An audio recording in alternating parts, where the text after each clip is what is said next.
This was supposed to be the biggest race of my entire life. Just 1 week earlier, I stood on the podium at Silvertsone, not once, but twice. I came all the way back from 22nd after going on the gravel to come third. I won both my class races and I even set a lap record. The car was flawless for once. I was confident and I felt completely unstoppable.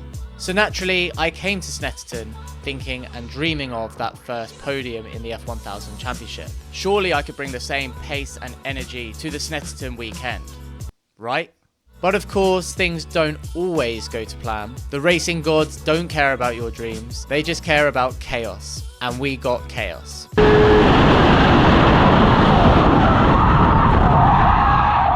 There were a lot of near misses. Tom Westworth's wheel came off at 120 miles an hour around a corner. Yes, I do have that onboard footage and I will be showing you soon. And my race? Well, my race ended in the most spectacular and unique fashion that you might have seen here at F1000. There it is, it's the rear wing. It just literally fell off. That's very unusual too to see that. It looks like a pure failure. That was lap 2 of 9 of the first race. That is absolutely... Yep, I managed to go 7 laps without a rear wing. No wonder you were so quick down the straight. 7 laps with 0 downforce.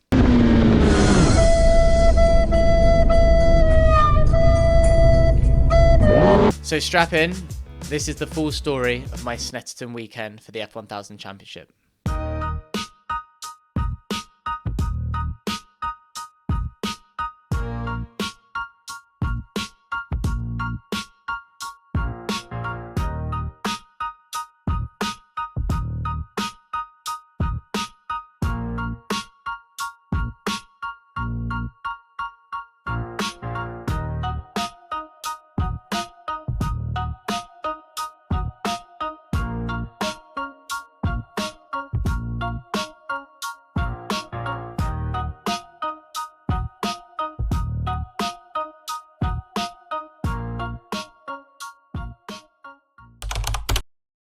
Snetterton is one of the fastest and most technical circuits on the calendar, and I haven't raced here before. It's a very high commitment track where results get punished very quickly and very hard.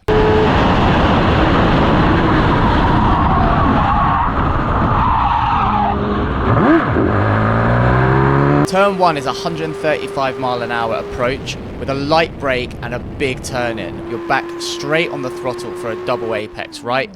Fully committed, with very little runoff and curb on the exit, it turns to dirt very quickly. So you don't want to be going off there. Turn 3 is just a lift. No braking, just lift and pray. Turn 5, Hamilton is similar. Just a lift, back on the throttle, trying to avoid the barrier on the inside by the apex, getting really close a lot of the time. Then we come to Brundle, probably one of the most brutal and difficult corners on the circuit, or in the UK. You're coming down the main straight at 145 miles an hour.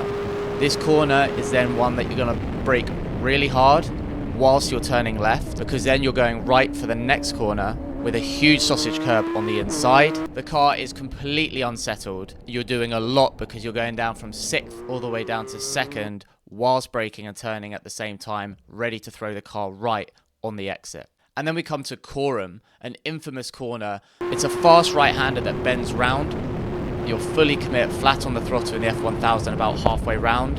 Then you start lifting off while still turning and then applying the brakes. You're then going left at the end of it, 2nd gear left. But of course you're braking and turning at the same time, ready to then turn the other way. The car's unstable and it's extremely easy to spin, just like I did in testing.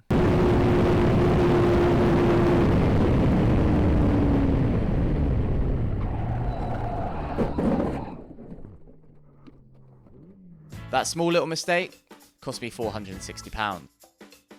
It damaged the front wing beyond repair and ruined the aero, so unfortunately, we had to replace it. So I finished testing 2 seconds off the leaders, which to be fair is close enough, and I know that my race pace is faster, especially at a new track like that, and we hadn't had a lot of time on the circuit anyway. Saturday morning rolls round, the weather's pretty good, and I managed to go put it on P6, my highest quali yet. My main race and my main competition this weekend was going to be with James Clennell, Tom Westworth, and Sam Satchwell. These guys had some awesome races last year, especially at Alton Park, where there was 4 of them constantly battling the entire race in a train. It was awesome. And unfortunately, because my drivetrain snapped, I wasn't part of that, but I feel I should have been. So this was my first opportunity to really take it to those guys and battle where I believe I should be racing. My closest battle was with Tom Westworth. We've raced quite a lot before, but I've never bested him on the circuit. But it was really exciting to be qualifying so close to him and out-qualifying Sam Satchwell at the same time. Starting with a gap in front, James Clennell had an issue with his drivetrain on the warm-up lap, so we'd already gained position up to 5th. Lights are on. Bit late, but a fantastic launch, and we managed to get past Tom Westworth.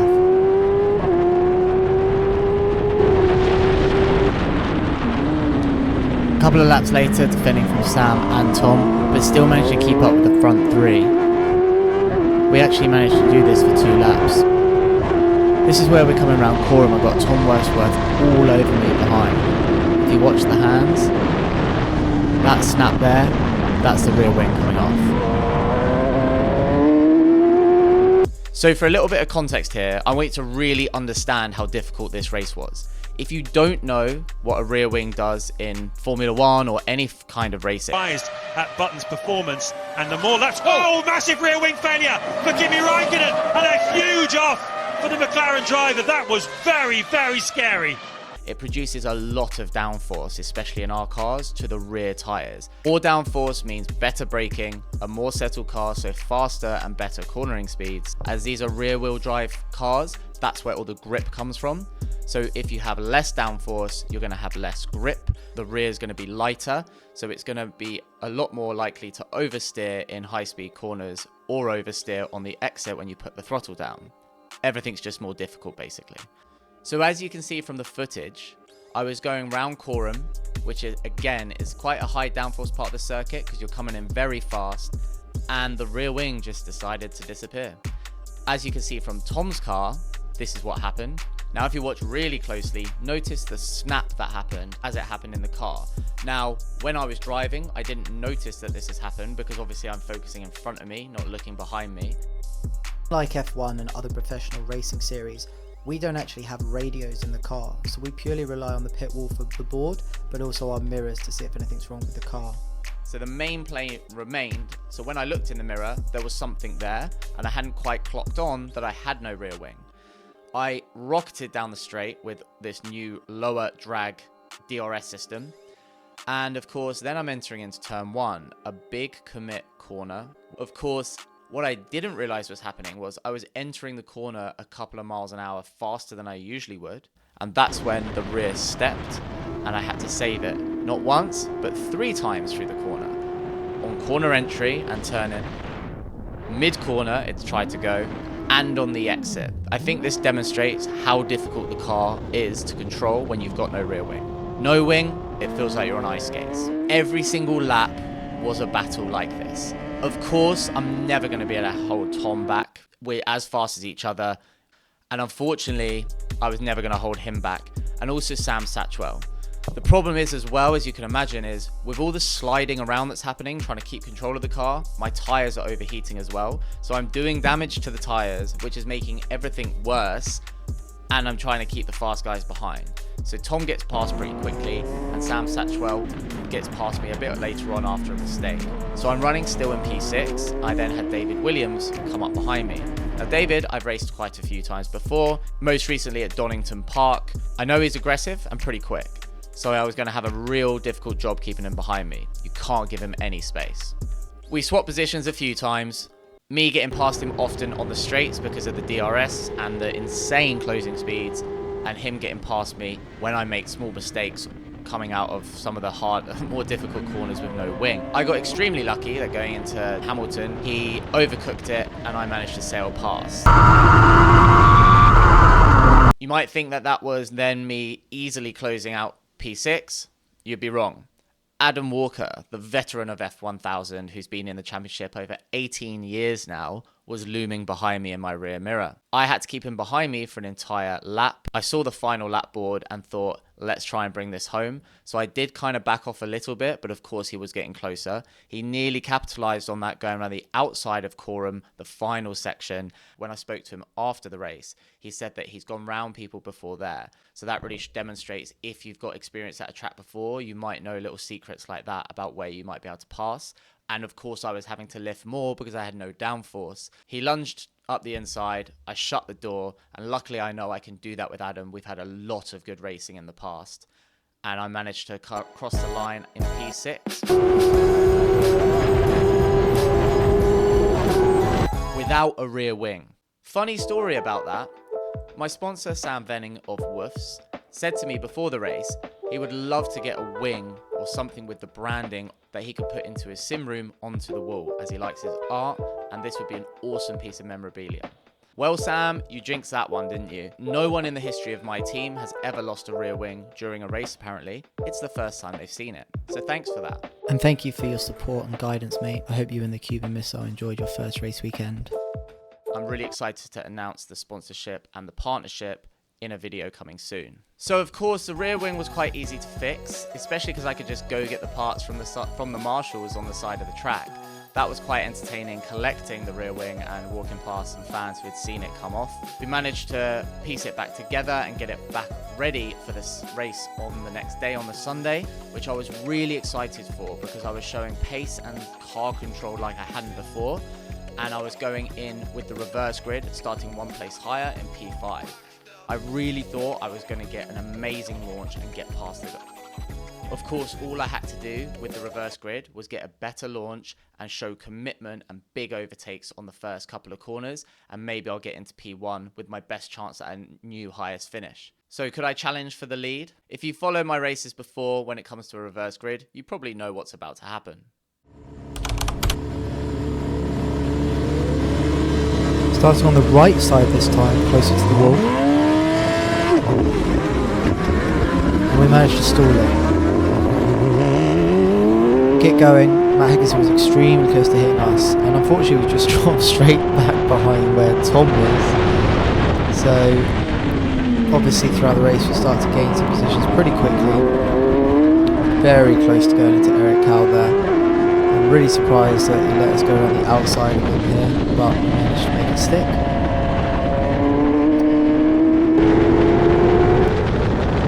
A little further up, we're following Tom through Brundle. Really trusting the brakes here, getting really close. This is carnage. Tom and I are both trying to get past Adam and David here. He's got a bit of a tight line. David goes off the track and comes back on. Managed to get past. A little ways later, I'm quite far behind Tom, who's managed to go for the move on Adam. There's no way I'm going to do this, no. What a send that was. Up the inside. Big commit. And a little later on, following Chaos, Tom managed to get past her, so we now got the double slipstream. We pop it out, we're going up the inside. Obviously Tom's in our braking zone, and we're getting quite close to him, and very close to him. Now a lap later, in that dot in the distance, I dropped back from his Tom. Now that puff of dirt is also Tom, which you're about to see now. As I promised you, I thought he was coming back onto the circuit here, so I was keeping to look left. And this is unfortunately what happened to Tom. That's what happens when the stub axle goes.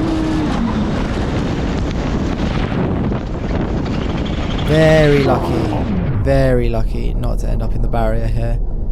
As you can see, it absolutely disintegrates. Must have been an absolutely wild ride. This poor man has had 3 of these happen over the last year.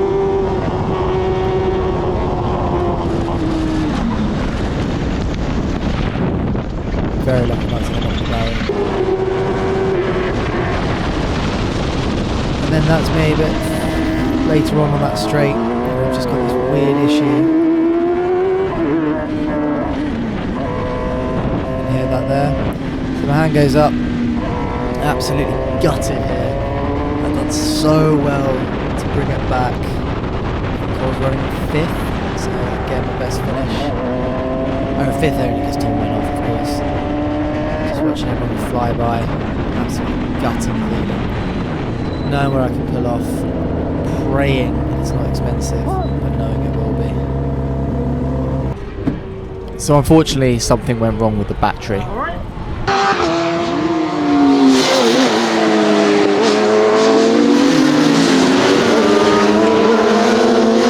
My team spent hours trying to figure out everything that's gone wrong. Even Tom Gadd, the ex-champion of F1000, now racing in Formula Ford, and his dad Mick, who came along to watch for the weekend, were getting their hands dirty, trying to understand what was going wrong with the car. Unfortunately, with everyone's experience, they tried absolutely everything and couldn't figure out what was going wrong.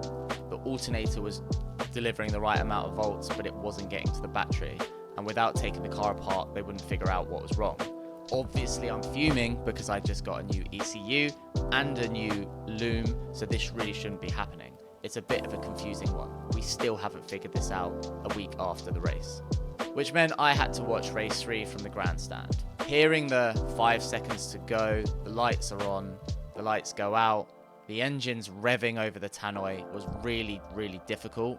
It's honestly such a heartbreaking thing to happen because a DNF is a DNF. You get the race start, which is the best part of the race.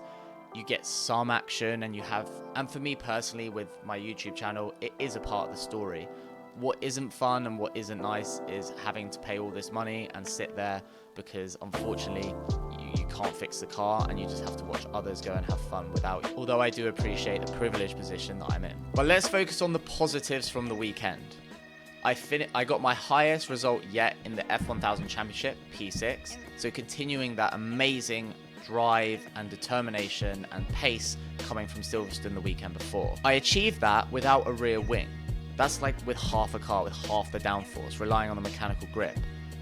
I think that really shows that I'm learning the car extremely well and trusting myself and the car and the grip in races. I held off experienced rivals and showed raw pace at a track that I'd never driven before, all with no wing. So next up is Cadwell Park. This is that mini Nürburgring that we like to talk about, the really thin Monaco style track that's difficult to overtake. That's right, the one that I crashed into the wall at 60 miles an hour last year, on the last corner of the last lap whilst running in my highest ever place, 4th position. I'm really excited for this one because of the pace and the determination that I've shown in the last 2 weekends at a track that I've had previous success on and clearly like. This is one that I'm going for my first race podium in the F1000 Championship. So make sure you hit that like and the subscribe button so you can follow along on the weekend that's coming up in a few weeks. I'd love for you to see me get my first podium in the championship. And of course, I am going to be posting both individual races from Silverstone when I was racing the F3 cars for the full onboards of those. And of course, I need to post the full onboard of race 1 here at Snetterton because it's a really exciting watching me trying to control the car whilst it was all over the place with no rear wing. So thank you very much for sticking with and watching this weekend. Thanks for your support and I'm really excited for the next video.